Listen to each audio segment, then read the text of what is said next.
Live on Radio Mano, Muchinga Province, live on Chete FM. But we're also live on our Facebook page, that's Hot FM Zambia. Go ahead and follow the discussion there. Also, feel free to leave a comment in the comment section. Let's begin our conversation. How has 2026 been for you so far? Well, maybe before I go there, let me just say hello to the people of Northwestern Province. GVAP mweva nandi mweva chipata ndeti tili bwanji avena Muchinga na Northern tulishani kumiesu Western Province luchwani and I just thought I could say hello to the people out there. I didn't know that we were connected to the other stations. The year has been good so far. We've been busy. Mm-hmm. You remember that in January, on the 28th, we had our Congress as Tonse, where I was elected as president and presidential candidate for the Tonse Alliance.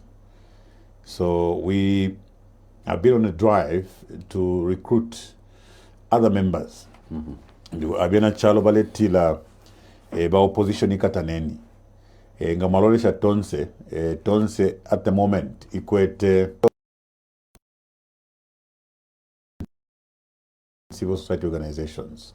So with these 23 organizations, we want to recruit more.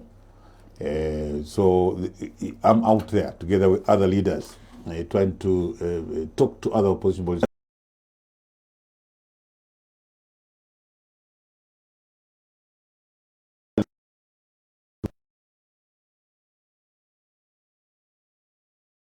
Okay. Now, I know you've been on the road, meeting Tonse Alliance leaders in several parts of the country.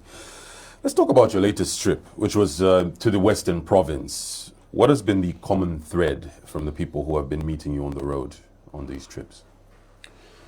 Chisha Bulanda.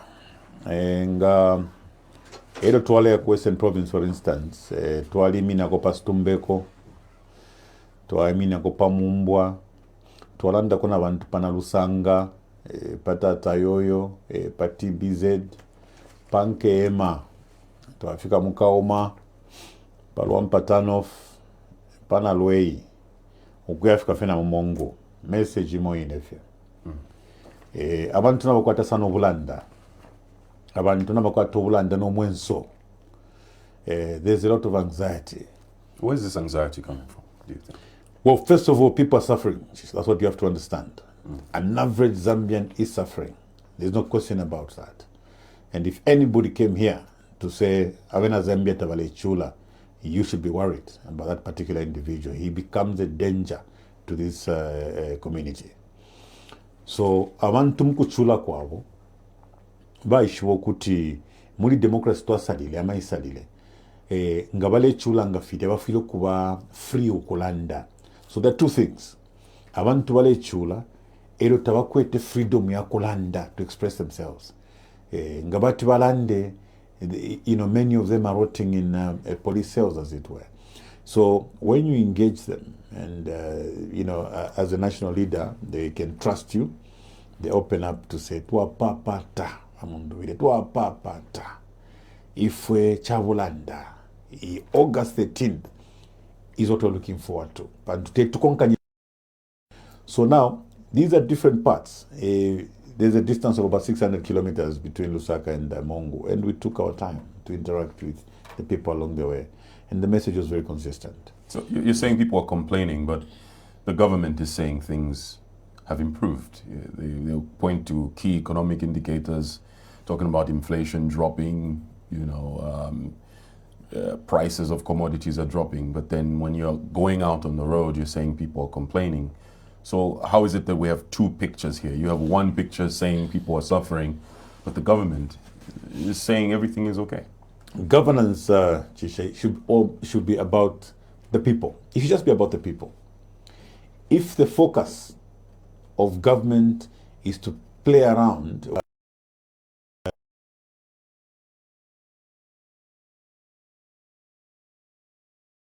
impact on the ground and people celebrate that, then it's unfortunate. I would rather have inflation, a double-digit inflation, and the prices are low. I know this sounds odd. I mean, inflation is nothing but the rate at which prices increase, so to speak. Okay? Yeah, but it's also possible to play around with the inflation rate. You get my point. At the end of the day. Yeah, so what we expect is that when the inflation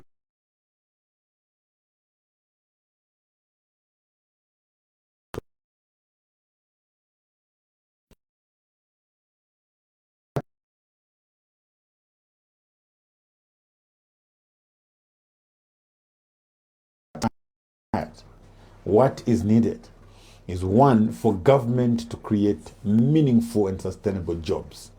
Pakutila abena Zambia, that's the benefit. The cost of living should come down. As it is now, well, maybe I live in a different Zambia. I've just given you an example. I'm just coming back from Western Province. These are the complaints coming from the Zambian people. So the reasoning from government that the fact that the figures in terms of inflation is now a single digit, then everybody should host a party in the villages. The lived realities on the ground. If you have abantu for upper ground vya kutila, imitengo ya fintu ichiri pamuru, imisepela tashikwetesha nchito. Na abobe nevale ya fuilisha. I'll give you an example. Maybe I will.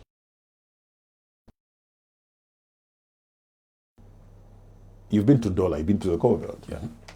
Besides small-scale mining, what you have on the Copperbelt, you had youth surviving from the timber business. They were doing business with Zafico. Things have changed because Zafico has locked them out. Zafico is now doing everything from the beginning, from cutting down a tree to a finished product. And they've removed the sawmillers out of that trade. Now, this was a very big industry. It was a very big industry, and I remember that in the previous government, we had embarked on a program to replant trees. You will find a number of forests there as Zafico. The idea there was trying to preserve the hardwoods, to preserve the indigenous woods that would take 50 to 100 years to grow to the full size. It was easier to regenerate pine and these exotic species.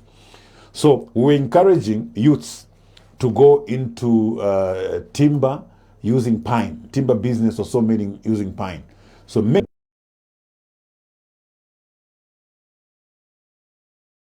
government is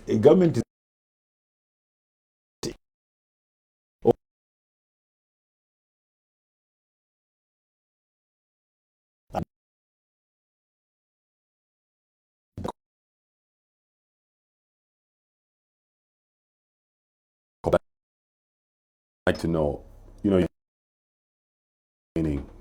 about what message are you carrying for them as Tonse?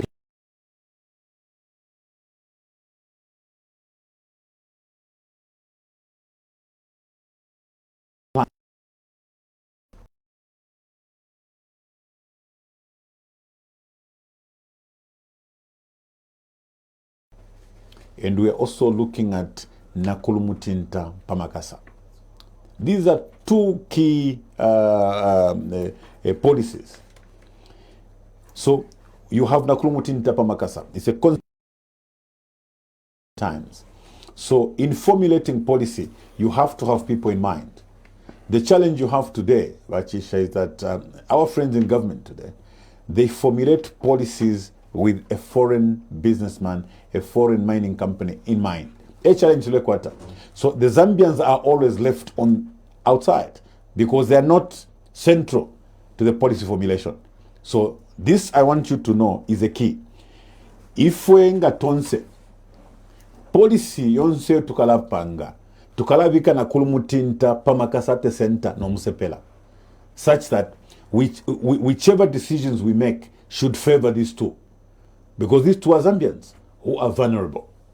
So let's take, for instance, I've just given you an example of what has happened to Zafico. So before the Zafiko board and the Zafiko management makes that decision, they should have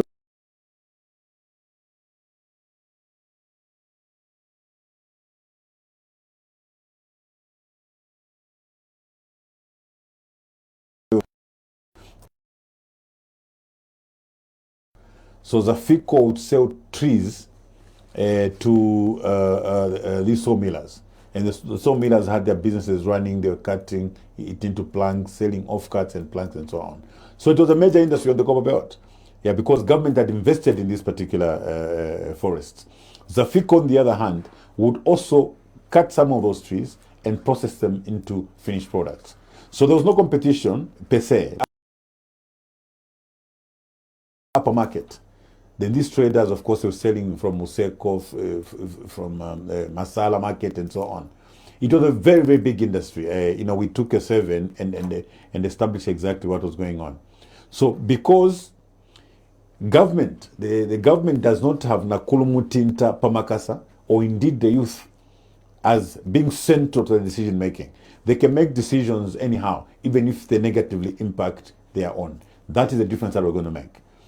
So we'll consider the most vulnerable, the weakest in society, in formulating our policies. Are you therefore saying the UPND have neglected the needy in society? I can't say it any better. And you know why? Because they never had a Zambian in mind as they formulated policies. Now, I'll give you an example, Chisha. In the first year,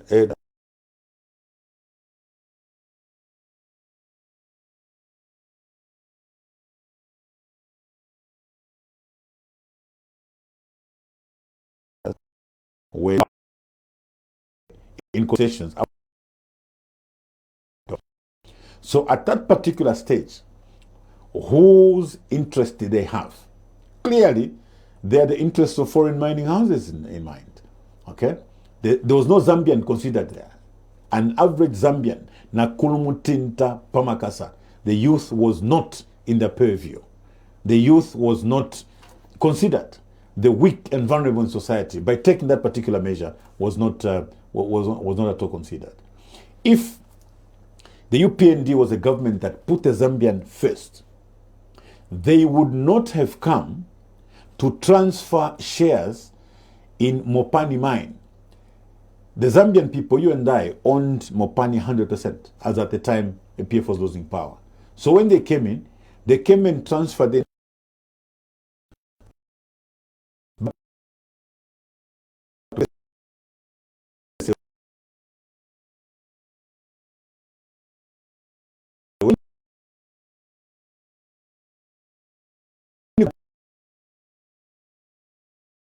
That was paid by that particular company. Why? Because we're dealing with a government that does not have a Zambian in the center. But don't you give them...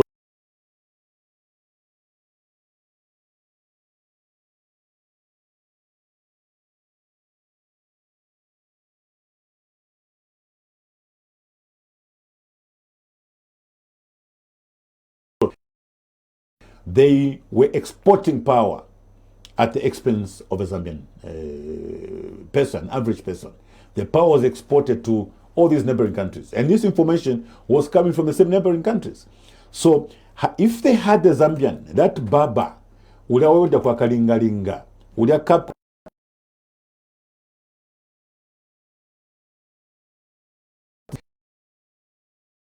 to run their businesses. Today they can send out quarter power through and through.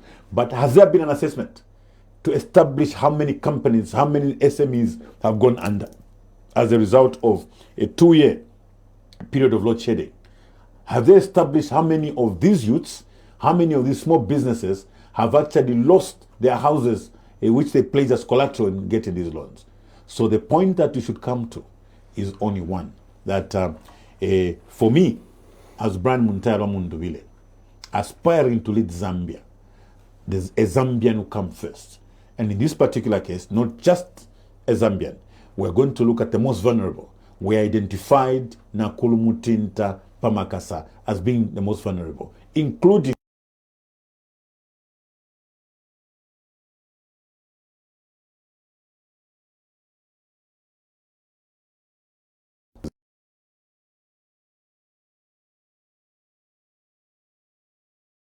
a major reason for that.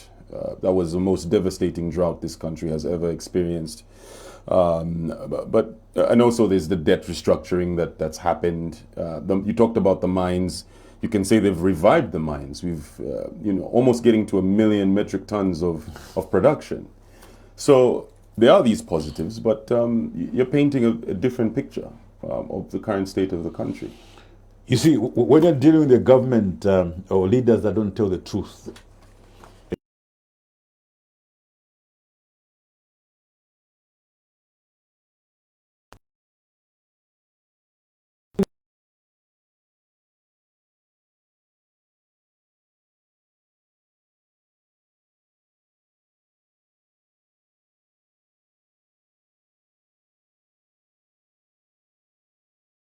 we said, okay, let's see what will happen next. We are still where we were that time. It's the same government that will go out there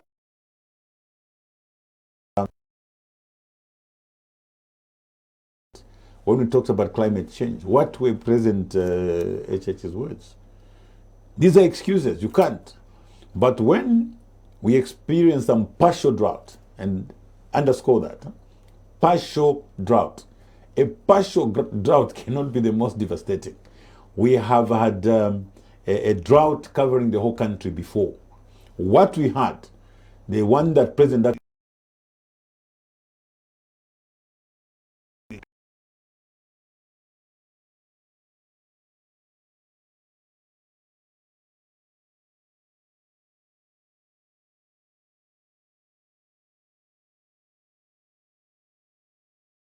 a partial drought will not be the most devastating. The falsehoods that most our leaders come with that make it very difficult, to believe in what they say. There are so many inconsistencies. Today, you will see a minister of energy come to Parliament, to seek Parliament's approval to introduce emergency tariffs, and later you realize that they were just creating a margin for their companies that are trading in energy. What was supposed to be an emergency tariff is now a permanent tariff. When you say their companies, what exactly do you mean by that? The leaders in the UPND have formed companies that are trading in energy. This is something that is a common knowledge out there. So we've always said that because we are dealing with businessmen, these are businessmen who are there for profit. You understand? They don't care how many small medium enterprises go down. What they care about is to protect their profit. Okay, so they were able to introduce middlemen, companies that they own through proxies. So the only policies that they introduce are policies that protected their profit margins. Okay, now if this government was full of leaders that cared about the poor, about the most vulnerable, they would have dealt with the power situation better. They couldn't. But with the tariffs, yes, there were emergency tariffs that were put in place. Yes. ERB had approved those, and ZESCO implemented them. But now we've got new tariffs that were implemented late last year, and these are cost-reflective tariffs, which then allow for investment to flow in, right? Yeah. Because that makes the investor more attracted to Zambia to invest in the energy sector. What's the meaning of cost-reflective? What's the meaning? That's the question. In the habit of throwing words around to confuse the citizen. Ngolevo muntu at cost reflective. What are you talking about? Yeah. So what we expected, first of all, there's a study that was commissioned sometime back, 2015. This is over 10 years ago.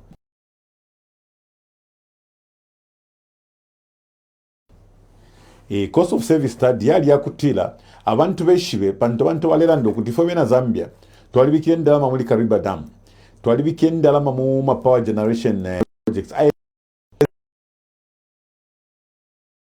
Line. Shibe, how much does it cost to produce a unit of electricity?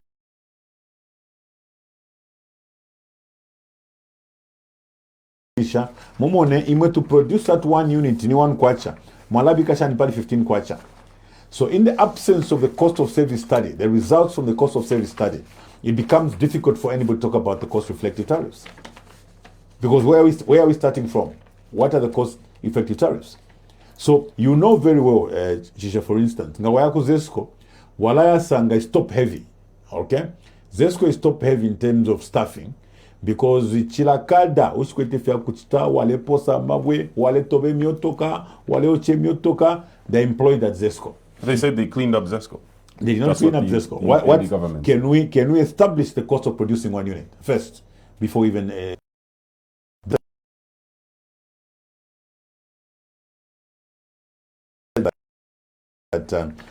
to be able to know, we have three stages.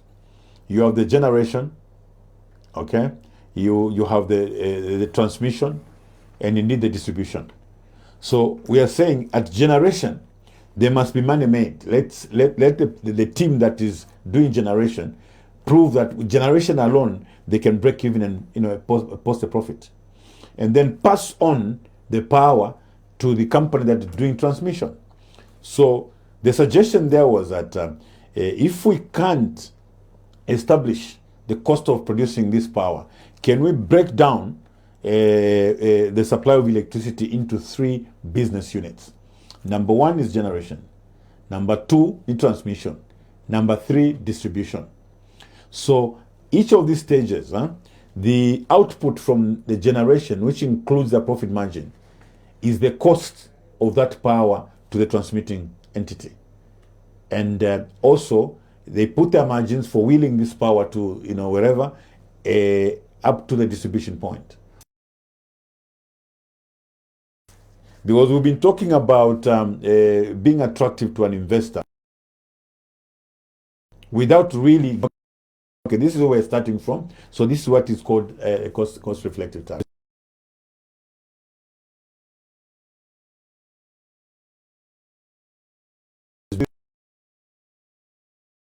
These middlemen spring up from, okay? Where are all these middlemen springing up from?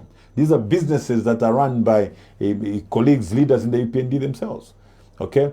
Charging a premium on tariffs so that they can bank profits. We are dealing with colleagues who are focused on profits. Don't lose sight of that. They don't have the plight of a Zambian person in mind. If you just tuned in, this is the Hot Seat here on Hot 87.7. My name is Chisha Mwambe. I'm your host. My guest is Tonse Alliance presidential candidate, Mr. Brian Mundubile. You should know that we're live on Facebook, the Hot FM Zambia Western Province, whom you met at his palace in Limulunga. How important are such? Very, very, very important. Chisha, I'll tell you that I come from a family not only of a parent who was a politician. My father was a freedom fighter and a politician, but in his old age,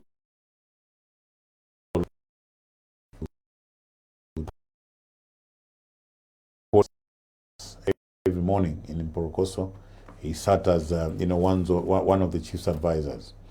So he always told me, to ensure that I respected traditional leaders.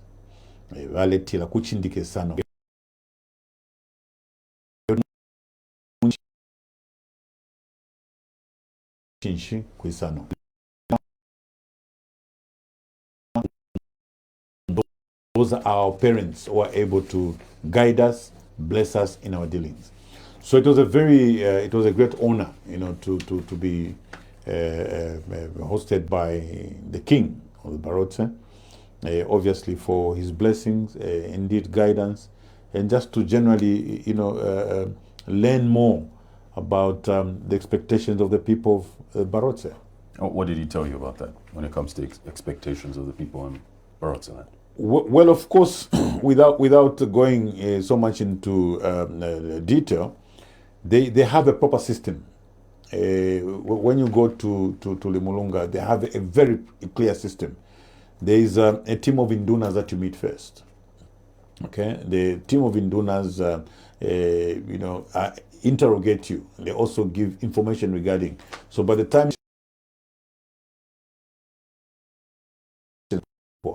because you spend a lot of time, these are about 14 donors that are meeting with you to discuss various issues concerning the province, various concerns, and so on. And then it's a very healthy interaction, as it were.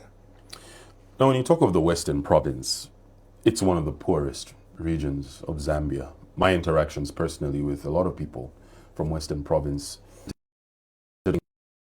of lack of proper infrastructure, and a lot of it is dilapidated. They just feel that not a lot of attention is given to them. Are these some of the conversations that you are having with people out there in the Western Province? Yes, indeed. And the point really is there was a lot of talk before. Our friends in government today, President Hakainde Hichilema and his colleagues, believed that we were discriminating against certain provinces, as it were. And,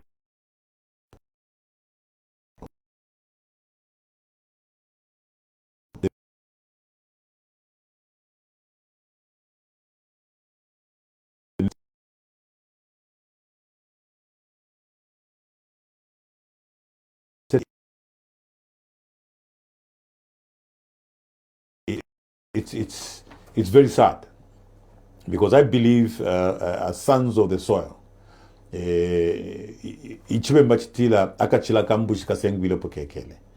would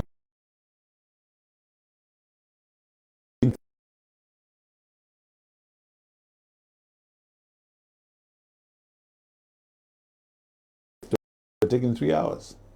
Okay, so in the absence of a clear plan focused on a Zambian in Nalwei, in Indondo, in Namushekend, in Kaoma, in Kalumwange, in Lukulu, in the absence of a plan that includes that one Zambian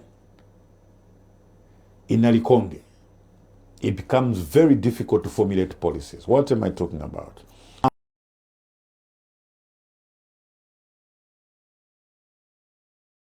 Found a Zambian who lives in Kalumwange along Kaoma Kasempa Road. They would have accelerated the development of the Kaoma Kasempa Road and the Luampa Sesheke Road. These are economic roads. First of all, as they are giving out, they would have been expecting and anticipating high production. So planning evacuation of that particular produce. And that road will provide that a quick evacuation. But along the way, because as they're thinking about their wealthy friends that run these mines, they would have had the Zambian in mind too. Meaning that all these areas, Kasempa, Kalumwange, Kaoma, coming all the way into Luampa,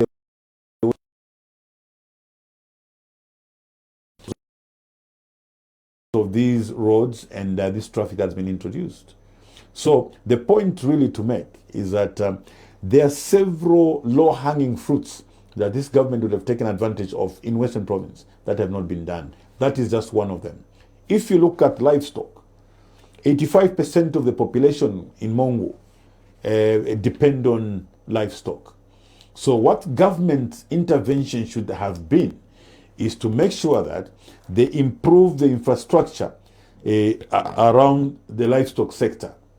One, improved extension services, veterinary services as it is, so that the people in those villages are trained on how to keep animals, healthy animals as it were. Very simple, Chisha. Botswana is a partial desert, but they have survived. The economy has survived, not only on diamonds. If you go and look at the livestock sector, this is something that we are going to implement in Tonse. An area like Western Province, we want to make sure that government provides the primary market. Okay?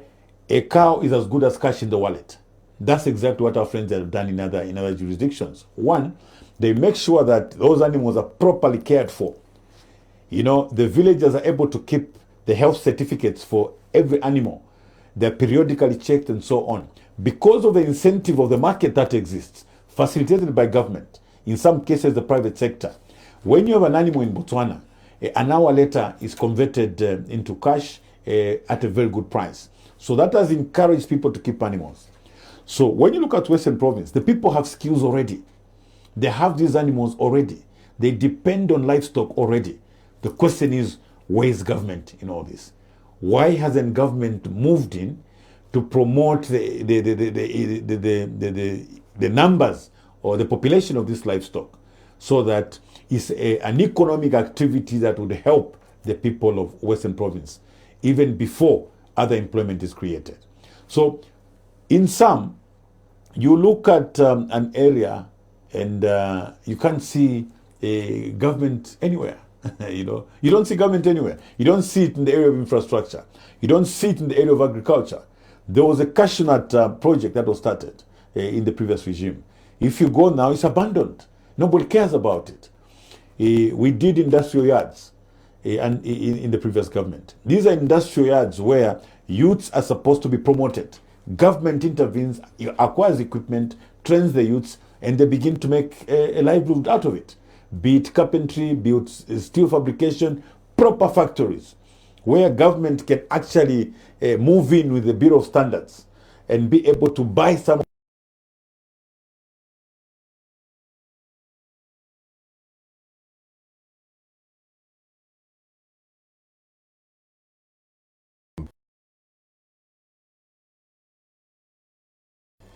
You're just saying this to try and earn their vote when a lot of people have gone there, given them promises, and maybe they'll listen to you and think this is no different from what we've heard. So why should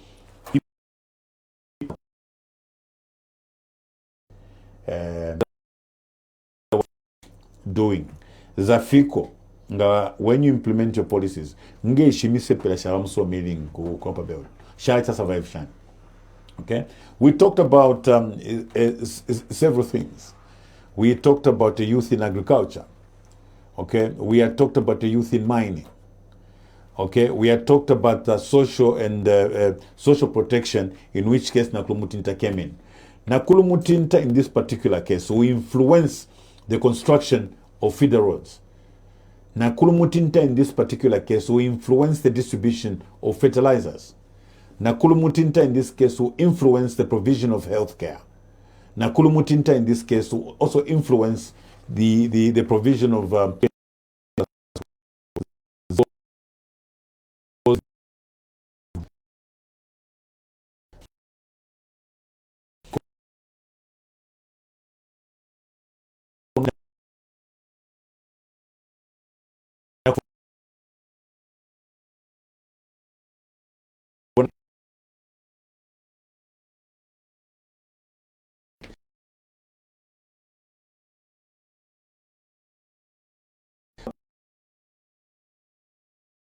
applied with fertilizers where she can go and get.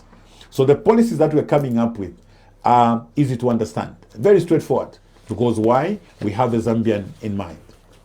While you were in Mongu, there was an incident involving your delegation and its convoy. According to the Zambia Police Service, some people have been charged with traffic offenses arising from that incident. What really transpired? Give us the real story behind this incident. It's actually very funny. Chisha, when we saw that story elevated to levels there, then I knew as a country we have a problem. There's been cases here where a youth is tortured. A couple is torturing a youth to death, and that youth actually dies.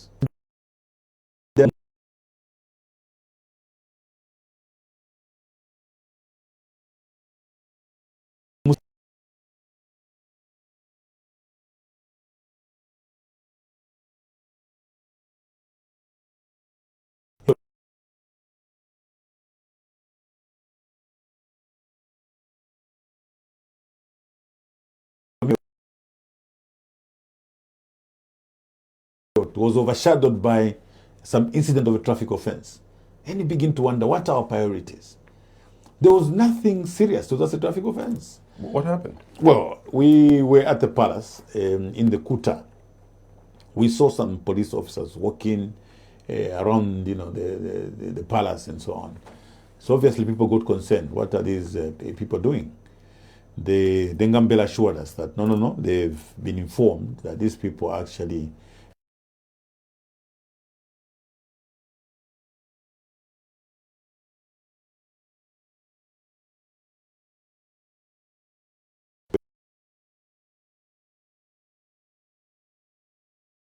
the same policemen who were checking had now mounted a roadblock. Okay. Now we're in an environment, Chisha, today where you can't even trust the so-called police because mostly these are cadres. Okay. There was nothing unusual. I think we had a few vehicles in front. We had a convoy of 6. So the person who was in front indicated and decided to, to take the right lane and go. Nothing unusual, As a member of parliament, we sometimes excuse ourselves that way for security reasons. You've driven on these roads. An MP is coming, not said that they are disobeying traffic rules. They would give their hazards and give a signal to. You really don't want to expose yourself sometimes in that way. These are things that we do every other day, not necessarily out of disobedience, as it were.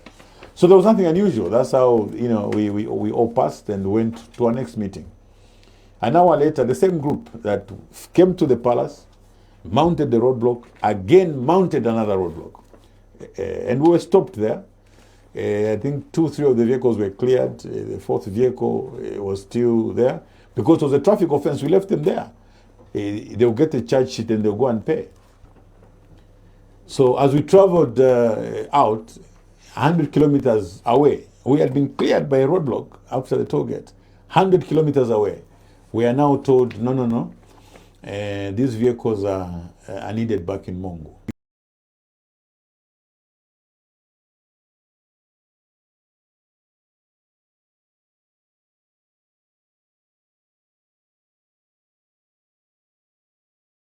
If there were any issues, they were the same people. If they had any issues with the first, what had happened at the first roadblock, they should have brought them out then. What do you suspect happened in the background? I don't know. I don't know. You're dealing with cadres in uniforms. Okay, these are cadres in uniforms. They catch feelings. They say, "What is it doing at the Kuta? What is it doing at the palace? What?" And they just want to disturb you. It's very, very. It's a source of concern. And remember, we're saying people are anxious. Okay, we're in a country where we're in a dictatorship, so to speak. When you say cadres in uniform, don't you think that will upset police officers when you say something? No. The behavior of those officers in uniform is not that of trained officers. A traffic officer comes to check the vehicle, and then she says, "Please bring down the window. They want to see who's sitting in the cars." We can't. These are cadres in uniforms, and it's very annoying. If the police are professional, maybe it's not offensive to them, isn't it? Well, I'm just describing them for what they are. These are cadres in uniform. The behavior of these officers on Monday, these were simply cadres in uniform. First of all, they come to pretend they're checking for 1 or 2 things within the palace. The same group now goes to mount a roadblock. An hour later, the same group follows, knowing that we're exiting out of Lusaka. So, does it make sense to you, Chisha? You are cleared. You are cleared at Hero Stadium. There's a roadblock. And you traveled and just entering Kabwe. And they say, no, please go back to Lusaka. There's an issue. There's a traffic offense. Yeah. So, if I tell you that it's not the first time we're encountering these roadblocks, every Zambian knows that these cadres in uniforms, and you speak to them, they are so annoyed, they think they are fighting. You ask them, "Officer, what is the matter?" If there's a traffic offense here, the law provides for the penalties. Do we pay? Do we get a charge sheet? Let's relax. We're all Zambians. They're all tensed up. This is an officer who's behaving, you know them that they're cadres because they're so upset with you because you come from a different political formation. An officer is supposed to be neutral. "Hello, sir, how are you? Okay, insurance is expired. This is what it..." Yeah. They are so tensed up. They are so annoyed. They're doing politics and, oh my goodness, this is the end of this country. We have to redeem this country. We are determined as Tonse to redeem this country.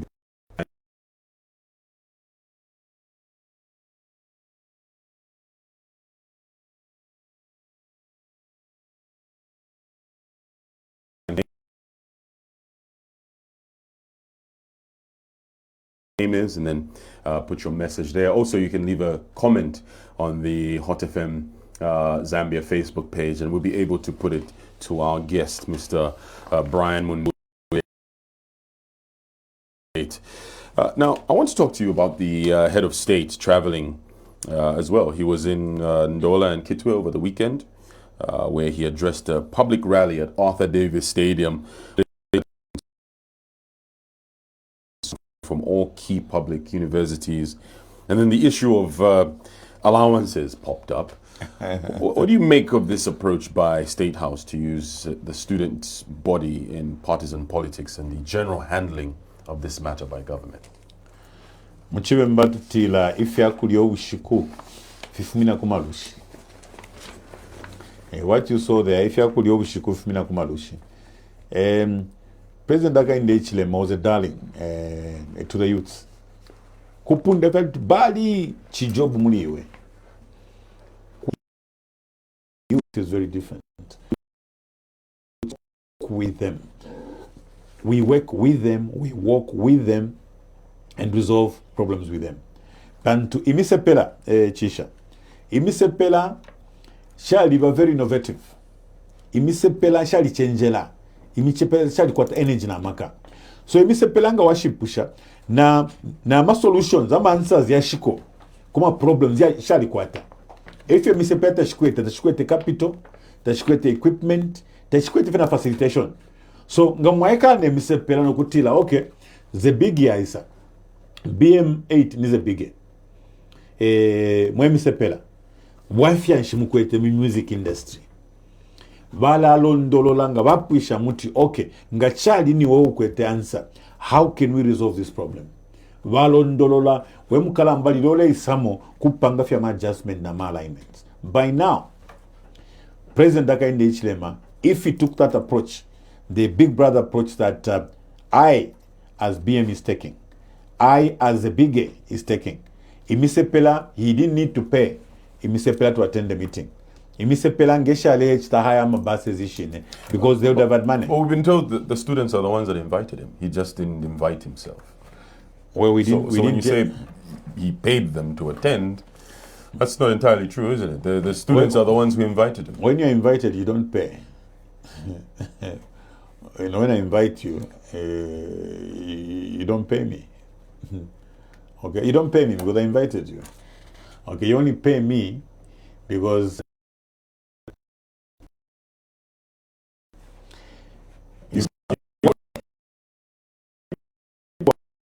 that the students won't come if you just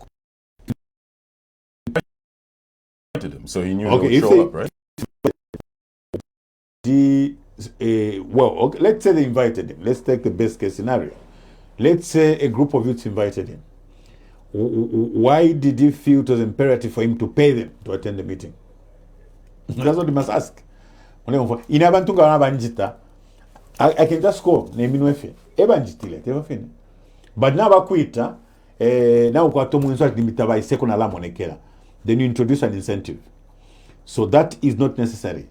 Did that rally show that President Hichilema still has in August? A non-stronghold for Tonse, just with a bag of money. You know that there are some provinces that are not our strongholds. They haven't been our strongholds. Just give me a bag of money. You see how popular I'll be in that area that day for a couple of hours. Yeah, so let's be careful, with this rented popularity.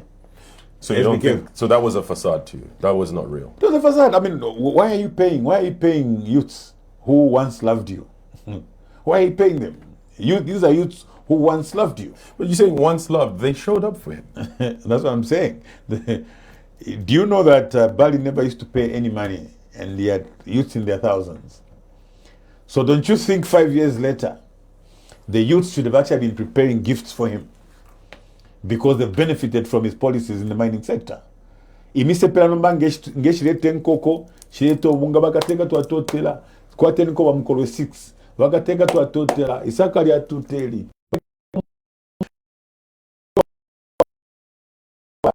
Suji light no man for to lay imba wakateka imisepela kalicha generate 1 megawatt mkwai bakateka na tuletako such and such an assistance mkwai mwalitwafwa sana in the agricultural sector hapa nomba we are producing X and Y number of tons mkwai kabakwateko 100 bags ya imisepela nomba ngeshilebwesha kuli bali. The president brought back meal allowances. And the students are very happy about that. That could be a reason why they showed up in their numbers to endorse him. Those are loans. During the Patriotic Front, those are loans. when your party was in government, you scrapped off meal allowances, and when President Hakainde Hichilema came into office, he brought that back, and that appeased the students. And one could say they're showing their appreciation by showing up to a rally. But he is still paying them. Let's not lose sight of that. But what I'm simply saying is that if the students were properly motivated and the youths alike. Remember, these students are not going to be students forever, Chisha. They will soon graduate. The one who was in first year had friends in second, third, and fourth year. So all these students graduated. Those are the youths that are on the street jobless. So the one who attended that meeting is in their fourth or fifth year. They can actually see their seniors that are jobless. So they actually know that they are going in, they will start struggling. What has President Hakainde Hichilema done? New allowances, okay, it's a given. 3 years later, they've graduated. Then what? What about those in Tonse? In Tonse, Chisha. We imisepela tulolesha pote basambira bekayo tatulolesha pama university students and graduates tulolesha no musepela ushatala hapo ku skulu tulolesha pa musepela wa ile po skulu halfway apona tulolesha pa musepela yonse misepela put together because musepela kwa bana misepela visha kwa tafya manu ya chalilwa tabala hapo ku skulu but I understand things so tatulesha pa musepela na ngumo yo ba Hakainde Hichilema yes, he focused via kumisepela fafine bachipela kwendalama and so on. But there are many other youths out there. Neshine bale pele ndalama. These are people he previously didn't pay to attend a meeting. He is now paying them. These are students that once loved him. He's now having to pay them to attend the meeting. What about the meeting with the students at State House last year? There were students from Yunza that marched from their campus all the way to State House, and the president opened the gates and let those students into State House. What about that? Were those students paid off as well? Oh, those were well paid, actually. Of course, the information always emerges. Those were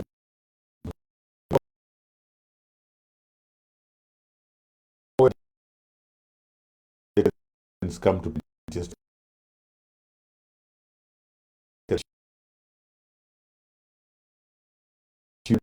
different light. You are intellectuals. You are the next ministers. You are the next MPs. So he should not disrespect you that way. He should not think you are worth 100 kwacha per day each time that he sees you. He must be able to look at that can go in a lab. This country is facing. He look studies and a School of Humanities. He's looking at students doing development studies, doing economics and many other courses, who can sit in an incubator and be able to come up with solutions for this economy. That's how the bigger looks at the youths. When I see a youth, I don't reduce them to being worth 100 kwacha for 2 hours that I want to speak to them. I'm looking at the potential solution givers to the problems that we're facing in this country. So how will you how do you approach students or just institutions of higher learning as the Tonse Alliance then, if you're criticizing the UPND's approach? Like I said earlier, it's engagement, constructive engagement. You must trust that these students have, first of all, have got the intellect, they've been properly trained, they're studying the trends in our economy, in our environment. When you would toss a question, sometimes it could be like an assignment and say, okay, this week we are talking about debt restructuring. Okay, can we, you, the students of economics, can we do some research around it and discuss on how we proceed? You'll find that most of those students would actually come up with better solutions that we're getting than we're getting from a Comrade Msokotwane. Yeah, because you see, if Comrade Msokotwane's solutions have been the best, we've spent the entire 5 years debt restructuring. President Hakainde Hichilema is now crying to say it has taken too long. All they have done the past 5 years is debt restructuring. They were not fighting for debt forgiveness. The debt is still there. So the only thing they've been doing is restructuring debt the whole 5 years. All right? What has been the benefit? Nothing. At least nothing that we can see so far. This is the Hot Seat here on Hot 87.7. My name is Chisha Mwambe. I am your host. And my guest is Tonse. Part of this conversation, leave a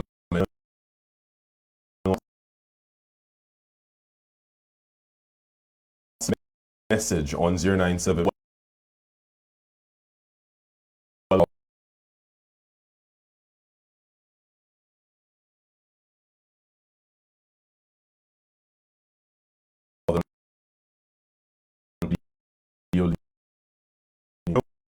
We're live on KNC Radio in the Central Province.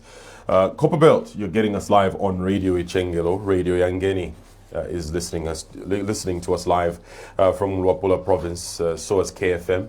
The Northern Province, we're live on Radio Mano and Chete FM in Muchinga Province. Good morning to you. Thank you very much for joining us today. We'll be getting in some of your comments and put them forward to our guest here. But let's go back to that conversation about electricity. You talked about electricity tariffs that have made it very expensive for some households to afford. It's very difficult to afford for some households. Do you have any suggestions on how government can make power affordable? I mean, you even mentioned that you served as chair of ERB at some point. What is the government not doing right in this instance? Yeah, it goes back. Fyapen twachilanda po chisha. Nina kulumuti ntapa makasana msepela. Number 2, Zambian first. So, ngatwachita establish the cost of service. We establish the cost of service. Okay? We must, as government through ERB and ZESCO should be able to provide tariffs. I know that I've just forgotten what that is called. There's a band where it's more or less subsidized, okay, up to a certain volume of units that you consume. So government is able to intervene and be able to draw or charge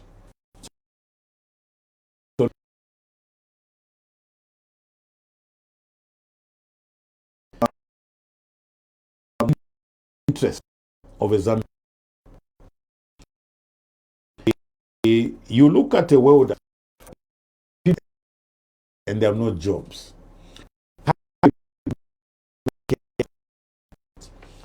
Chisha, you must understand, mufilo kwishiwa kutila, ubu take off wabela ko kwa fwa abekala chalo. Efo mufilo kwishiwa. Nomba ngamwakwata ubu take off wakutila, intungulu shi lechita chase after profit. Intungulu shinchita yonse shifo kupanga profit. Then you have a problem. Mufilo kwishiwa okuti, government yabantu bonse, ubu take off wabantu bonse. Government niyaziko lonse. Government niyabantu bonse. Government iliko kutandiza antu. Potandiza abantu ija government. Ifili kuona kuti apa tikayangana maweldas wasenza bwanji. Tikacharginga matariff etichajinga lelo. Maweldas wazapanga ndalama, masaluni wazapanga ndalama, barbershop wazapanga lodges and all these are small businesses.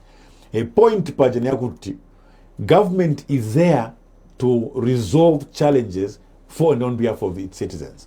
Government should not quickly come out and say, no, but this is cost reflective, there's nothing that we can do.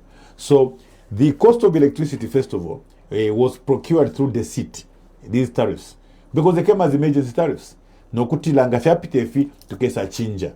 And we've continued like that. And we also discovered a trader, a company yawo, our name from UPND. Abe nebeka awale trade mu electricity ema margins ya labachita po feed babi kapo pakutira wale pange ndalama nomba filata fwa ikwa yo obuteeka obufuyiro okumuno okuti obwikashi bw'abantu bwaba bwino beera kita focus pali profit yo nga bafumyamu ve profit component nga bafumyamu business nabukayitemwe intungulushi mu UPND Amalite can cost a lot cheaper. Now let's get back to the politics of things. We saw Ichawaiche joining the Tonse alliance. What is the significance of that, and do you have any advice to parties that are undecided about joining the Tonse alliance, especially those you left behind in the Patriotic Front? Ichibemba chitile imiti kula empanga. For a country to progress, it must safeguard the plight of its youths. Those are our future leaders. They are the now leaders. So, imisepelanga mwashilekelesha ni chichalo chao naika. Mumone natukwata backlog. Imisepela sha Pushama University 5, 6, 7 years ago. They are still on the street. Shakula no kula shasango kafena shafmana bulibu youth. So, ifwe ngefo tulandile, nina kulumutinta pankasa no musepela. What are we trying to do? Tulefwaya ukusa safeguard chalo chesu. So ishi misepela. Tulefwa tubombe national tife muma shiwi filabale walaya yo. Ifwe misepela shile ingila mu leadership no mbaline. Ngefyo nalandile enachilanda chisha. Shile misepela kwete nama answer kuma problems ya shiko. So ichaba iche movement for good governance. Nentungulu shiabo binu mpundu. MP Munandi. They've done a lot of work in Misepela. Batila, Mukwai, imitikula empanga. Epo avena Zambia valeti ikata neni. Ifo nge chawaiche, tuwasatu ikata nepamo, tuambe ukula bombela pamu kutungulu lechalo. Now, it's very important, Chisha. Pantu Misepela, muyuthu inya Tonse na muchawaiche, naba kwa ten tungulushe. Take for instance, so imaiche wandi chabota. Talk about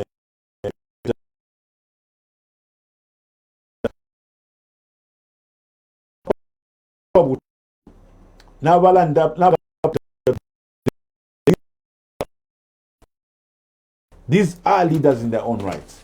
And together with Tonse, they occupy leadership positions. We expect that even when we form government this year in August, the youths will not wait for the elderly to resolve their problems because they've been leadership positions themselves. I made a policy pronouncement to make sure we deal with the backlog of the many challenges that the youth face. Will have an accelerated implementation of youth programs. So the Ministry of Youth and Sport will be placed under State House.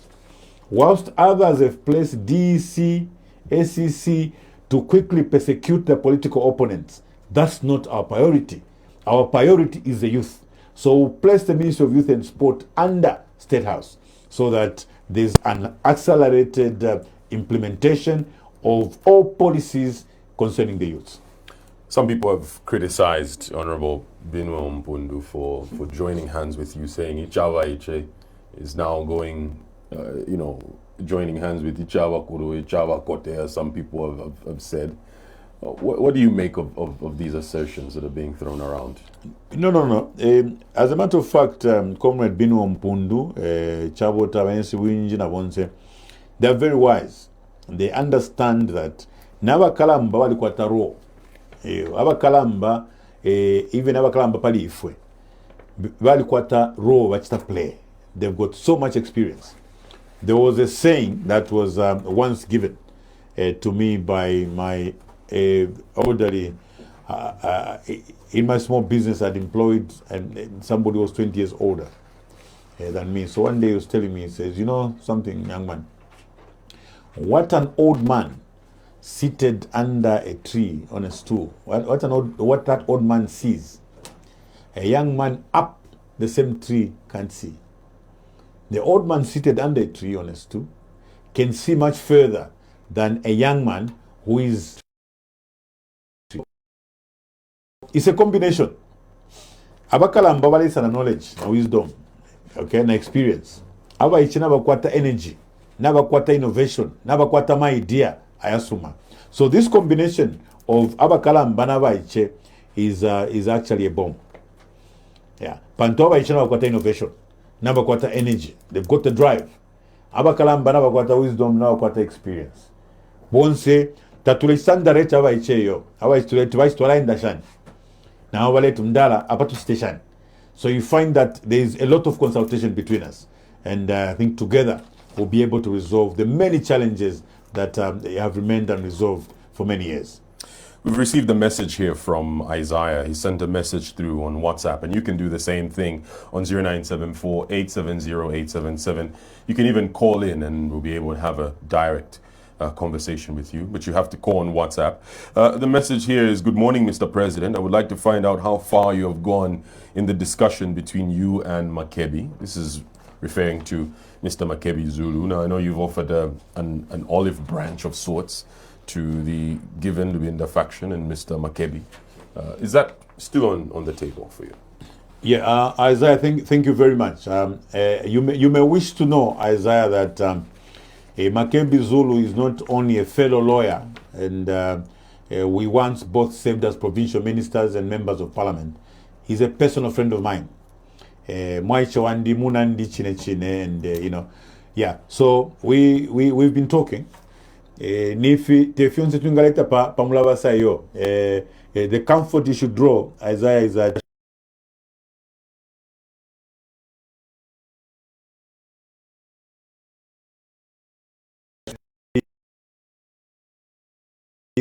okay. Tuchitulelanda.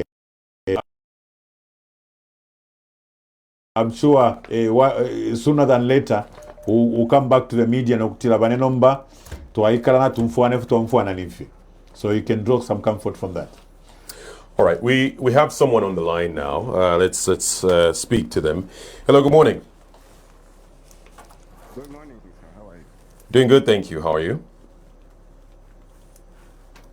Hello? President.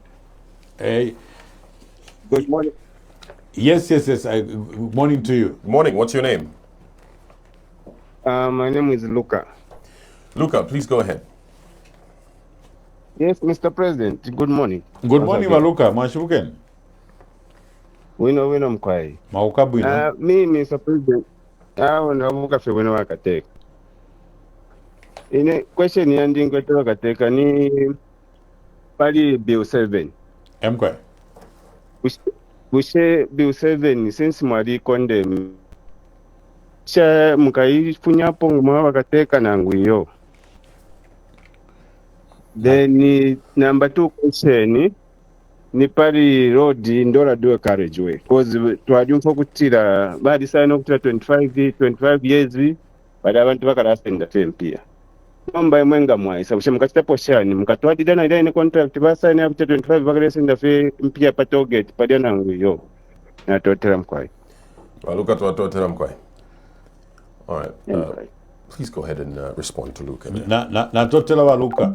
Ichikankale chakushiwa wa Luca kutila ichalo cha Zambia nifira tuito kuti constitutional democracy ukukonke funde ida Bill 7 nga mwakonka vakonkoti vatile iyi inshila umutande mwakonka uwa kuchita amend constitution uli illegal ififya ufuntungu muleke ba government bakonka nyapo babepeka kwa bantu o natupanga technical committee natuchitefi but babwelele kulira ine Bill 7.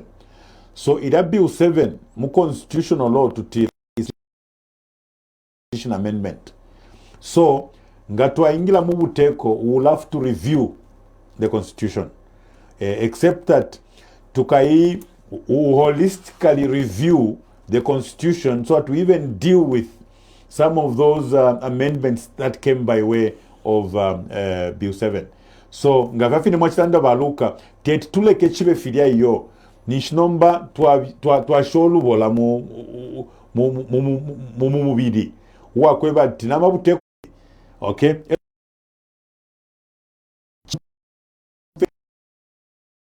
ulia macro ocean afuma kwi ni ronshi akwatamo pantabale fumye ndalama ni banapusa ni ndalama shesu ba contractor ba Avic epo baba ba China Railway epo baba ba contractor basuma sana China Railway na Avic abo bene bapangire na kuchingola solwezi nishi banapusa tabale pelele ndalama ba National Road Fund Agency elo balipira ba contractor.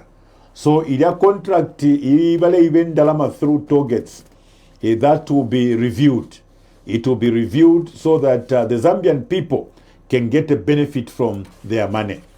Ichilele fwa ikwapa, ichilele andwa, te revenge ngaba nensufila bachita iyo, kupanga obololoke, ukolole fintu, fiaba ngefo fideo kuba. Pantunga to afisha fila fine, na kuntanshi, tukesa kwa tobo afya, abantu wakambukula chitefia ufuntungu, ukumuno kuti abantu nabashishita, na ngunaba nabalala. We have a message here from Frank, who says, good morning, Mr. Mundubile. Since we need a united opposition, can you serve under someone else like Harry Kalabao? The united opposition can only be led by you. The position that we have, Tualile Kuma elections as Tonse. Remember Chisha, who sent the message? That was Frank. Frank.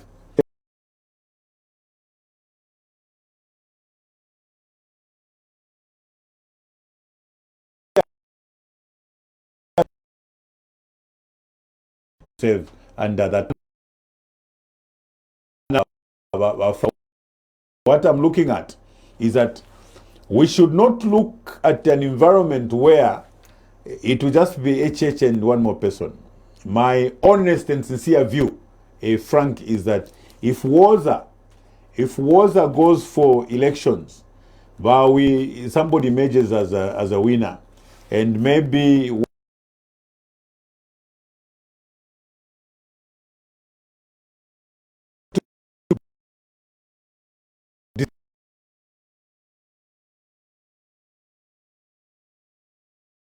Nuevo. Now to go back to them, at this stage I want to be very sincere. We are ready to go August 13th. We are ready for the election. I'm the candidate for Tonse, and I'm standing for and on behalf of 23 organizations. Johnson says, I like the way you're explaining the issues. Me and my family will vote for you. That's Johnson, who sends in a message.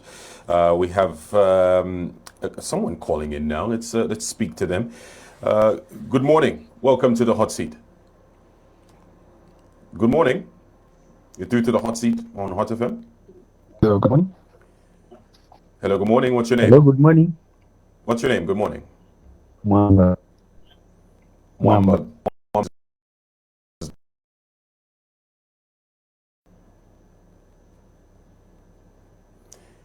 Hello? I think this is...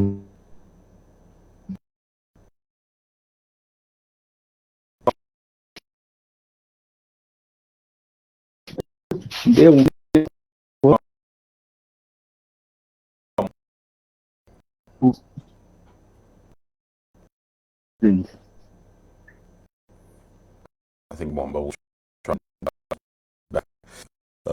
Bit of some trouble with that line there. Give us a call, 0974-870-87.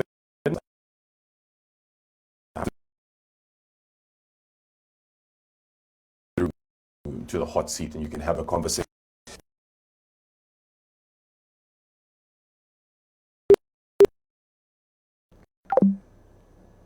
That line dropped there. But quickly, I wanted to actually put this to you. In most of your recent trips, you've been traveling mostly with FDD President Chifumo Banda, State Council. How's this bond developing between the two of you before we pick up our next call? No, very, very well, very well. You should know, Chisha, that I've been working about Chifumo Banda for a very long time. If you remember, even during the National Dialogue Forum, when we were doing consultations over the constitution amendments, Twalibombele closely sana na Chifumo Banda with my sister, the late Edith Nawakwi, alongside many other political parties. Ngamwaibukisha sana, I was the one in charge of negotiations. I was the one who was in charge of negotiations with opposition political parties. So Chifumo Banda was one of those elders that I would consult Pafia Constitution Amendment together with the State Council Sakwiba Skota at the time. So relationship yesu kale amba tele loyo. We've worked together for a very long time. You also know that is my senior at the bar. He will actually be celebrating 50 years at the bar this year as State Council chifumu banda so ni balo ya banandi but wakalamba besu efikolwe fiesu mu legal fraternity. So the bond is developing very well. Okay. Well, let's get in more of your calls. Keep them coming in, 0974-870-877. There's a message coming from Geshom who says, Mr. President, I think the only way you can win these coming elections is by working together with Makebi Zulu. And the reason is simple, you're the only ones that are influential. What are your thoughts on that? I know you talked about putting that olive branch out there. Is Mr. Makebi Zulu one that you are looking forward to working with closely? Yes, of course. I mean, we like I said earlier, Nanchila asked a question yakwa Frank. We've been chatting. Tumfa kubantu. If enchite sunge ntungulushi kumfa kubantu. Intungulushi te mano kanjikwatile yo. Okay? Intungulushi neine efo kuwa different from aka inde ichilema. Baka inde ichilema niwa mano kanjikwatile fyonse balishi babena. Baka likuli fyonse. After 5 years, Fiance Fesa Feluka, the Zambians wake up to realize that Kanshi, a man no yaba mukutui. So, ine, nantungulu so shamu Tonse. If we want to let a man no yaba mukutu, tumfo kubantu. Abantu nga batila banefo tule mona panifi. If you finefe to conquer. So, you must be very comforted, Chisha Kutila. Fiance Fidelanda abantu, tulasambira chilabushiko. It's not the first time abantu wale tuwebo kutibane. Imbuya owe maichi owe Makebi Zulu ampane nikatane ni pamo pakutumwombele pamo. That's the reason why we've been meeting. Another question that's come in is saying, what's your take on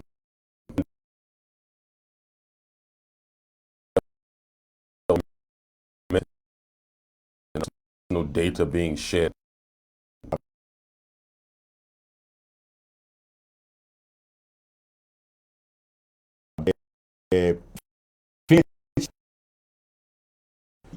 You know, these are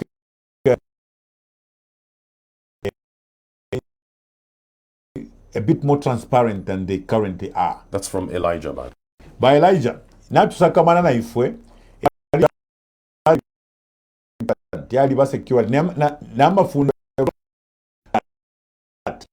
so ngacha kutibu teko bwapita kumbali muleto befunde lutwapangire fo ebeni okutila personal information, personal data must be protected. Icho ni chabulanda lelo tatupapile yo pandute first time ba UPND baleto befunde nga mwalolesha pali duo carriage we baito belefunde pali mind pali personal data under Ministry of Health. So efo ningalanda baka inde chiteni protect data ya bantu. Bakateka, you swore to protect the constitution.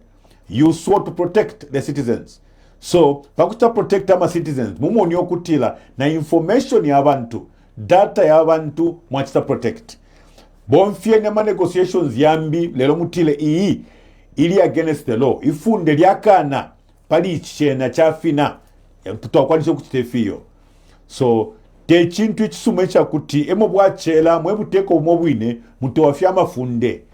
Your personal data yaliba very, very important to all of us as individuals. We have another message. This is from Blessings. He says he wants to ask about infrastructure in Zambia. So he says, my question on the infrastructure of Zambia that would have been started by other political parties. For example, the Patriotic Front started nuclear power projects, the National Prayer House, and many others have been stopped by the current government. Now, how can the country develop like that? Are these party projects or national ones?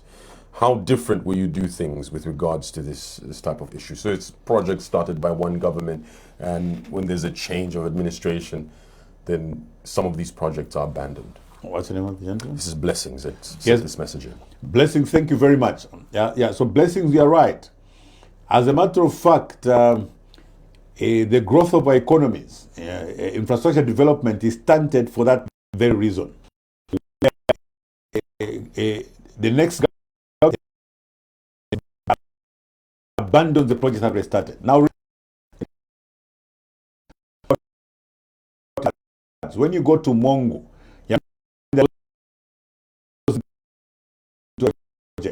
It's now been abandoned because the initiative that came from the previous government. This money came from the people of Zambia. It came from the taxpayer. It did not come from the PF members. So government should have been quick to complete that particular project. You go to the cashew nut project. There was a lot of money that was put into the cashew nut project. It was believed this was going to be the mainstay for the people of Western Province in the agricultural sector. That project has been abandoned. So there are many other infrastructure projects that have been abandoned. If you go to Northern Province, where I served as minister, you find Mporokoso Kawamba Road abandoned, Mporokoso Nsama Kaputa abandoned, Mbala Kasaba Bay abandoned, Nseluka Kayambi abandoned, Mpika Kasama abandoned. So how do you develop like that? You know, government is a going concern. Government does not stop merely because a different government has come in. It's supposed to be a continuous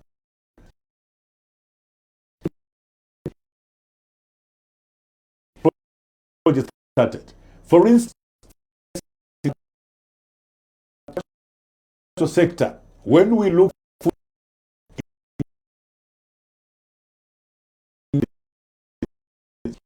the idea there was food secure. Ngati tulekwata ma incidents za kutatu buteko na bushamata wa ku Congo ubuteko na bupela bakada FRA na ipela bakada ba UPND amataba that if this farming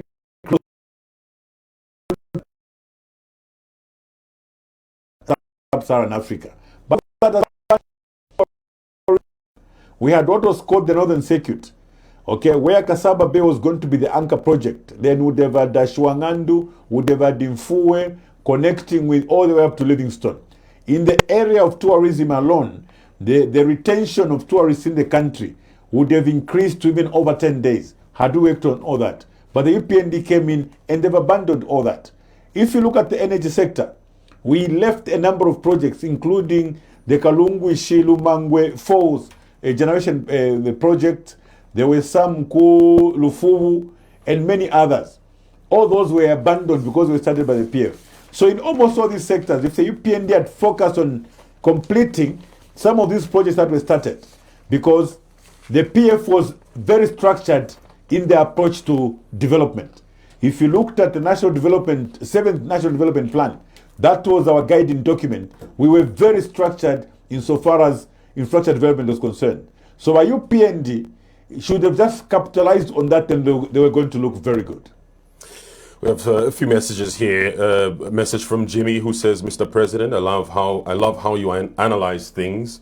I just want to let you know that you have my vote and keep on moving around, so that you can interact with more people. We also have another message from Justin. He says, I totally agree with you. Indeed, Zambians are going through hell. Poverty is and unemployment. My daughter is 5 years. It's been 5 years now and not employed as a nurse. A message from Roba Mwewa who says, we are solidly behind you. Don't let a few individuals with selfish interest deter you from pushing forward with your progressive programs. We know you have Zambia's best interests. Who's in Mufulira right now? Belt and southern provinces, they are becoming ghost provinces. What's your response to some of these messages? Yeah, so the first thing when you look at you have to look at the unique circumstances. Tembo, Copper Belt is among the easiest. You because of the mineral resource, the endowment. From there, we put citizens first. Nakulumutintana youth. They've got to benefit from the comparative advantages that exist on the Copper Belt. We already talked about, for instance, the local content. Imwe tembo ku Copper Belt you are supposed to be millionaires on account of the mining activities going on. Not because you're stealing, not because you're doing something illegal. It doesn't matter what you do on the Copper Belt because there's so much wealth there. You are supposed to be millionaires by Tembo. Here is how. Let's say Tembo, you're a graduate. You graduated, you were in the School of Mining, you did your metallurgy, you got your degree and so on. There is no need to even start moving around with your certificates. Let's say you got your diploma, you were doing something. You form companies that support the mining sector. Government, we've been pushing government to look at, to include in the law, Minerals Commission Act. They should include local content. We made an assessment. There are billions of dollars every year in the business to the mines. All we are asking for people like Tembo and other people on the copper belt, government should guarantee a certain percentage goes to the Zambian. There's a statutory instrument, I'm told, of up to 25% local content going to a lot of concessions that were given to this 25% of business for them to do it within themselves. We are saying 40% of that business must go to the Zambians. So, Tembo, what we are saying, let's say for argument's sake, contracts in mining and other supplying business and so on is maybe up to $5 billion across all the mines there. 40% of that is $2 billion. Tembo, do you realize that with that $2 billion worth of business, it will be very difficult to find somebody who has no contract on the copper belt? It will be very difficult to find youths who are not employed by these contractors. That single decision, Tembo, can change things for the copper belt alone before we even go to look at the small-scale miners and how best we can help them. Ilitulelanda, balaba small-scale miners, after our government wasukunsha, but no, tualambo kubashita train. Tualawa wika ma incubators will train them on safe mining and so on and so forth. These are ideas that we gave to government. But today, tatula mfuapo kwa tukuli konge kulia, imisepa chibuela pama mine. Tatula mfuapo ukukonsevale ya nemfuti na imisepa chibuela pama mine. So, the copper belt is a low-hanging fruit, Tembo. The copper belt for Tonse is a low-hanging fruit. We are coming there with clear policies to make sure that the local businesses make their money. We are coming there. To make sure that the miners, the people working in the mines, okay, have got their sectoral minimum wages. We are going to introduce sectoral minimum wages so that whoever is working for these contractors, remember, Tembo would have secured $2 billion worth of business for these companies. But to also make sure that the people these companies employ are also protected by introducing sectoral minimum wages. As long as you're a contractor, mumine, nanguniwe miner, this is how much you should pay your driver. This is how much you should pay your... So that way we've protected the worker and we've protected the employer. So when it comes to the other small-scale mines, I think we've talked about it before. We make sure that through the interventions of government, we create employers. Instead of creating employees, we're actually creating employers, helping these small-scale miners, helping these suppliers, we're actually creating employers. When you look at Southern Province has got comparative advantages also. If you look at the tourism sector, that's our tourism capital. It's actually, in Livingstone. We've got to ensure that we work on the service industry around that and be able to connect Southern Province to the nearby provinces in a circuit in terms of tourism. Then we look at the area of livestock, like Western Province. There's a lot of livestock in Southern Province, and we can actually create a lot of wealth out of livestock. How do we do it? Government needs to intervene. Government needs to invest in veterinary services to ensure that that animal population is very, very healthy. But at the same time, there must be an aggregator facilitated by government that provides a ready market for livestock from Southern Province. There's been cases where animals are going for prices so low because the people wanting to offload have nowhere to take these animals. So to protect the value, government needs to go in and introduce aggregators to a point where, because the animals are well kept, the veterinary services are so advanced, and the health of every animal can be tracked by the certificates that are given. They get cash almost instantly when they deliver this animal to an aggregator. That becomes the motivation. An animal, Chisha, is like money in your wallet, as it were. That is how other countries have developed. So there are comparative advantages with each province, Tembo. So we don't come up with sweeping policies. We look at the unique circumstances or the unique nature of every province and be able to craft policies that will benefit the people there. But remember, central to every policy, regardless of which province, nina kulumutinta pamakasa no msepela. A message from Aiden. In fact, Aiden has sent numerous messages talking about the same thing. He's talking about the cyber laws and how Zambians are afraid to speak, say what's on their minds, because if they say what they're thinking, they may get arrested. What are you going to do about these cyber laws? We're going to review them. Zambians should enjoy their freedoms. Part 3 of the Constitution provides for fundamental rights of every Zambian. So the other laws that are coming up, whether it's cyber laws or any other law that seems to be inconsistent,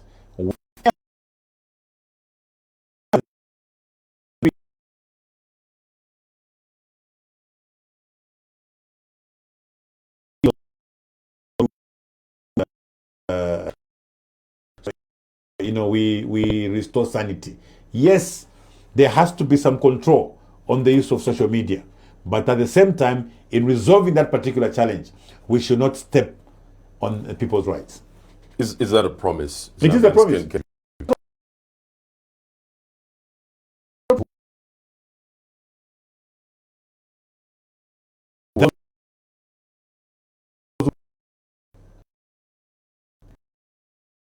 You will allow Zambians to speak.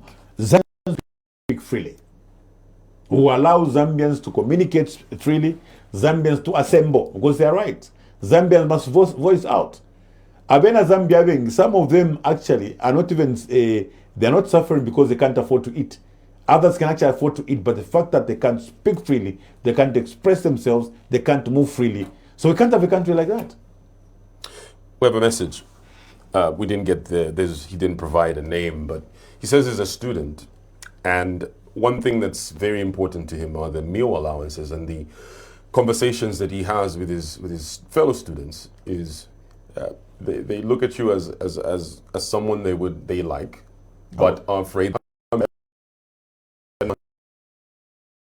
And so if they vote for you, rescind those. That's important to them. Your meal allowances are safe as a student. We actually will soon be unveiling our manifesto. We have a lot more than meal allowances for you, the students. So we have a lot more. At some point, you're going to graduate. So we are looking beyond meal allowances. Your meal allowances are safe, but we want to do more for you as a student and the time after you graduate. So the package is bigger. The package is bigger. I thank you. I thank you for supporting us, but I want to assure you that your meal allowances are safe, and the package is actually much bigger. It will be unveiled as we unveil our manifesto. Yeah. Mr. Mukango says late payment of farmers has left them like sheep lost in the wilderness without direction. What hope and direction are you giving to the farmers who are now fearful of being paid their next maize payment in March of next year? What's the name of the gentleman? Mr. Mukango. Pamukango. Ifwe nina kulumutinta pamakasa no misepela. So, number one, ayoma late payment chali chabulanda sana na alishile kukasama na sanga wanamayo walala ma corridor for over 2 weeks. Nobody even knows oko basamba nganikui eko banku yafirisha nganikuisa. That is inhuman. Edo nangu wakatekelo baishile ku parliament to come and give progress made in the implementation of national values and principles. I wonder what he had to say about the dignity of Zambians that spent months sleeping along the corridors, balala panse mumfula, to go and chase up for their money. I don't know what dignity the president would actually talk about with all that. So the Ngefu Twachilanda agriculture sector is very, very important. Agriculture sector is very, very important. Ama policies ya lengelo kuti tulelanda pama farming blocks tulelanda pama farming block lelo pamulandu wakutira there should be options tuleshila bafama ama options not twaisa mishinkira takuli kushamata bana kumbiyo kuma boda twakoma elio twasenda yonse amataba elio twafila okumilipila. That is inhuman. Under Tonse we will focus on the plight of farmers. Ama farmers, quantum of support to the ama farmers, they should be able to quickly graduate from small scale farmers into medium scale and commercial. That program will be made very, very clear. The quantum of support, your support mukwetelero, is not enough to take you into the next level. So besides looking at the marketing side, ukumishta mataba no kumilipila, no kumisu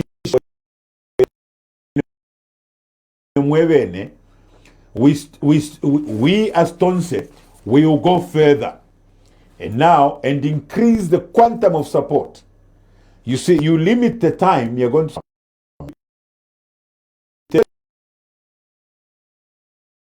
them 8 bags, you increase their yield and wait into the next supposed to work. We have another message. Court matters as it's been suggested by the police. The court alliance has no court matters that I know of. They have been brought to my attention by the chairperson for legal. I don't know of any. No No. legal issues. No. Okay. All right. Well, we're almost coming to a close. Millions of Zambians are listening to you now. What's your message to that Zambian who may be still undecided about who they should cast their vote for on the 13th of August, 2026? You can speak to them, Derek. Mwema Zambians, you have to trust us. Tulelo mbo kuti mutuchite trust. Natuishiva ukutufumine. Ukutufumine kwali ama promises ya lekana. Kwali ama promises ya kutila ubunga ukapali 50 kwacha. Kwali ama promise ya kutila fertilizer ikapali 250 kwacha. Kwali ama promise ya kutila tukala pela fertilizer 88. Kwali ama promise ya kutila mukwa ifyo ikapali 12 kwacha. Kwali ama promise ya kutila nga wapunde vati bali chijob muliwe. We know the pain. We know the disappointments. We are here as Tonse to give you hope. We are here as Tonse to inform you that unlike our friends in government today, President Hakainde Hichilema with his team, that would prioritize the plight of foreigners. Amachushi abakankala eyo babutukira. Nga bamfu okuti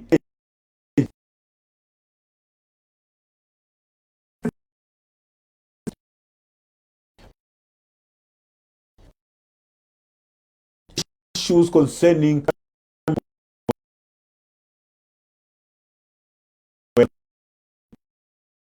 over 7 months. Is simply unaffordable.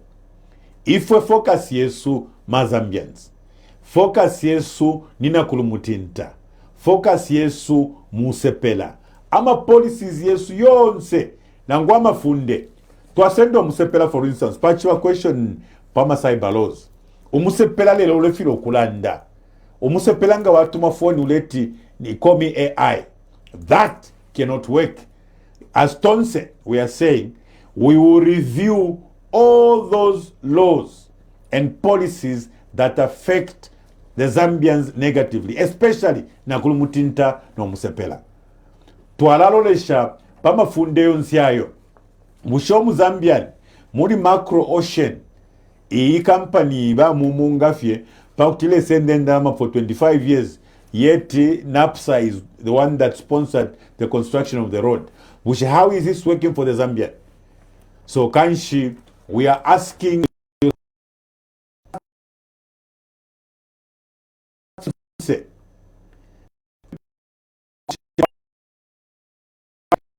and 11 civil society are receiving some more organizations. Hopefully over the weekend, the numbers will even grow bigger. We promise you, the Zambian people, we promise you unity of purpose. We want to unite Zambia. A Zambia where an average citizen should not be overly conscious about their ethnicity. A Zambian where you meet somebody on the bus or on a plane, you simply ask for their name and not ask them where they come from. We want to bring about a Zambia where a local businessman can apply for a tender with government without anyone requiring a list from PACRA to see where they come from before they awarded the contract. As long as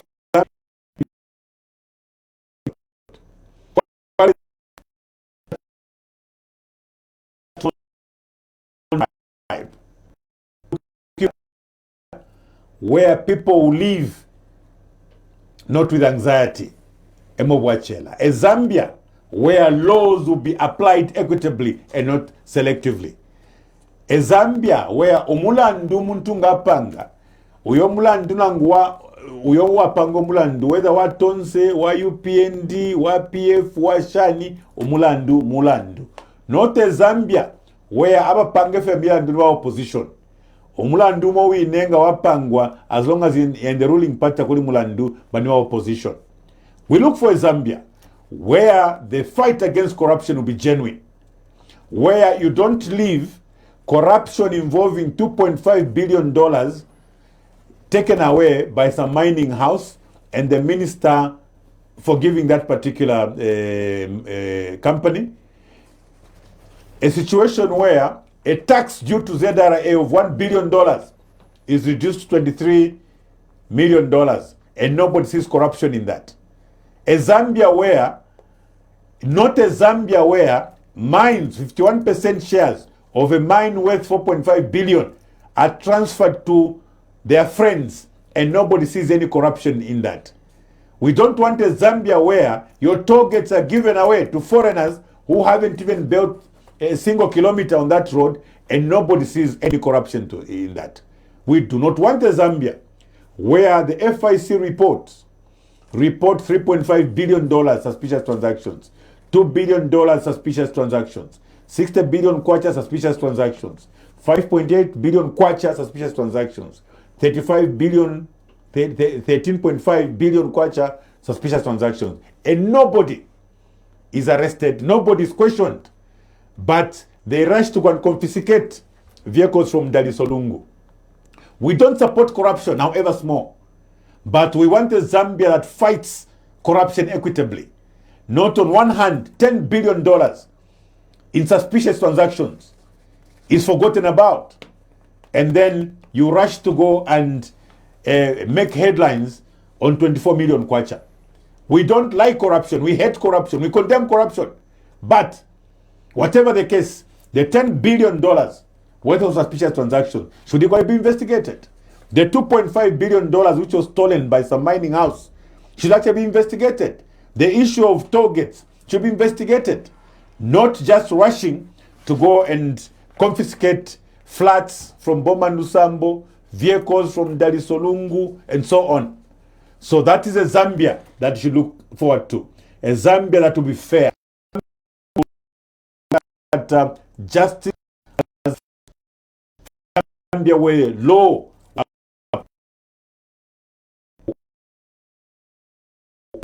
leave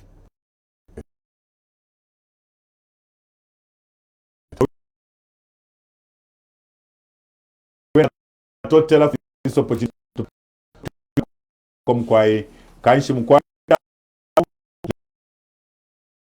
esa mipale bonsena total.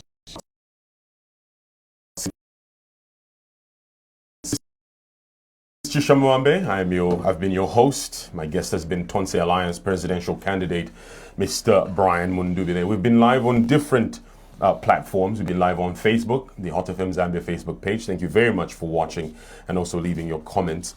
We've been live on Kwitu FM,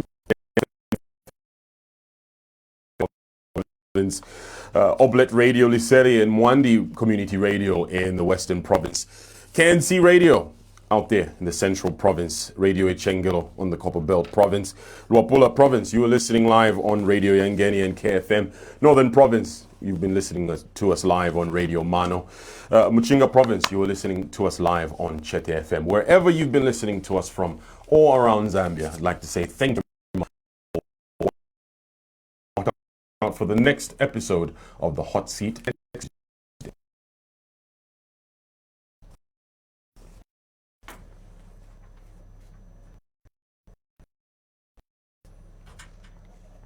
Okay, that's a wrap.